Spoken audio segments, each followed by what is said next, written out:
কোচবিহার পঞ্চনন বর্মা ইউনিভার্সিটির 4 বছরের under graduate কোর্সের প্রথম সেমিস্টারের ছাত্রছাত্রীদের জন্য আমাদের আজকের এই স্পেশাল ভিডিও। কারণ আজকের এই ভিডিওটিতে আমরা মেজর হিস্ট্রি সাজেশন সম্পর্কে বিস্তারিত আলোচনা করব। তো যাই হোক, ভিডিওটি শুরুতেই তোমাদের আরও একটা বিষয় জানাতে চাই। দেখো, আমরা একটা হোয়াটসঅ্যাপ গ্রুপের ব্যবস্থা করেছি, যেটা স্পেশালি প্রথম সেমিস্টারের ছাত্রছাত্রীদের জন্যই বানানো। প্রথম সেমিস্টারের শুরু থেকে পরীক্ষা পর্যন্ত যত আপডেট, সেটা স্কলারশিপ সংক্রান্ত আপডেট হতে পারে, পরীক্ষা সংক্রান্ত আপডেট হতে পারে, রেজাল্ট সংক্রান্ত আপডেট হতে পারে, সেই আপডেটটা ইউনিভার্সিটির হতে পারে, কলেজ সংক্রান্ত হতে পারে। প্রত্যেকটা বিষয় আমরা সর্বপ্রথম আমাদের হোয়াটসঅ্যাপ গ্রুপে প্রকাশ করে থাকি। কাজে খুব ভালো হবে যাতে তোমরা যদি আমাদের হোয়াটসঅ্যাপ গ্রুপে যুক্ত হয়ে নাও, লিঙ্ক ডেসক্রিপশন বক্সে আছে। তো যাই হোক, শুরু করছি আমাদের আজকের এই স্পেশাল ভিডিওটি।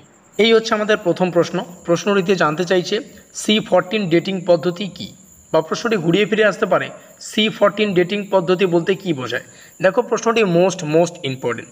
সেই সঙ্গে শুরুতেই জানিয়ে রাখি, এই মুহূর্তে অন স্ক্রিনে আমাদের সামনে যে পিডিএফ ফাইলটা রয়েছে, এটা আমাদের পেইড নোটসের পিডিএফ ফাইল। অর্থাৎ পেইড নোটস থেকে ডাইরেক্টলি কিন্তু এই পিডিএফ ফাইলটা তোমাদের সামনে শেয়ার করছি। পেইড নোটসের পিডিএফ নম্বর 1-এর মানে নিচের দিকে থাকা একটা প্রশ্ন তোমাদের সামনে শেয়ার করছি। যে সমস্ত ছাত্রছাত্রীরা আমাদের পেইড নোটস নিয়েছো, তোমরা জানো এটা আমাদের পিডিএফ 1-এর নিচের দিকে একটা প্রশ্ন, বা নিচে যে প্রশ্নটা আছে। তো প্রশ্নটার উত্তর তোমরা জানতে পারবে। সেই সঙ্গে আমাদের পেইড নোটস যদি নিতে চাও, পেইড নোটসের কিছু বিশেষত্ব তোমাদের জানিয়ে রাখি। দেখো, পেইড নোটসে 3 নম্বরের প্রশ্ন আছে, 6 নম্বরের প্রশ্ন আছে এবং 10 নম্বরের প্রশ্ন আছে। মানে প্রত্যেকটা যত ধরনের প্রশ্ন পড়তে হয় এবং 100% কমনযোগ্য প্রশ্নাবলী আছে। আশা করি বোঝা গেল। শুধুমাত্র যে হুবহু প্রশ্ন দিলাম তা না, প্রত্যেকটা প্রশ্নকে বিভিন্ন দৃষ্টিকোণ থেকে বাছাই করে আমরা সেই সমস্ত প্রশ্নের উত্তরগুলিকে পেইড নোটস আকারে তোমাদের প্রোভাইডেড করছি। এবং পেইড নোটসের পিডিএফগুলো তোমরা কেমন হচ্ছে তোমরা এখান থেকে দেখতেই পাচ্ছ। দেখো, একদম আলাদাই কিন্তু ডিজাইন করার আছে, যাতে করে তোমরা সেটা প্রিন্ট আউট করে বার করতে পারো, আবার মোবাইলেও পড়তে পারো। এখানে জুম করলে কিন্তু অনেকটাই জুম হয়ে যাবে, ঠিক আছে। তো যাই হোক, উত্তরটা তোমরা এখান থেকে দেখে রাখবে।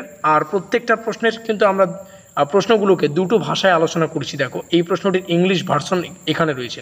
মানে প্রত্যেকটা প্রশ্নকে আমরা দুটো ভার্সনে রেখেছি, ইংলিশেও আছে, বাংলাতেও আছে। এর আগের দিন একটা প্রশ্ন আমরা আলোচনা করেছি যে প্রাগৈতিহাসিক যুগের 3টি যুগ কী কী। আমি হোয়াইট বোর্ডে তোমাদের সামনে বিষয়টা কিন্তু শেয়ার করেছি। তো এখানে তোমরা দেখতেই পাচ্ছ, যেহেতু আমাদের এটা পেইড নোট, তো সেই ক্ষেত্রে প্রত্যেকটা তথ্য আমরা তোমাদের সামনে শেয়ার করতে পারি না। এই দুটো প্রশ্নই তোমাদের সামনে শেয়ার করলাম। তো যাই হোক, খুব ভালো হবে যদি আমাদের পেইড নোটসটা তোমরা নিয়ে নাও।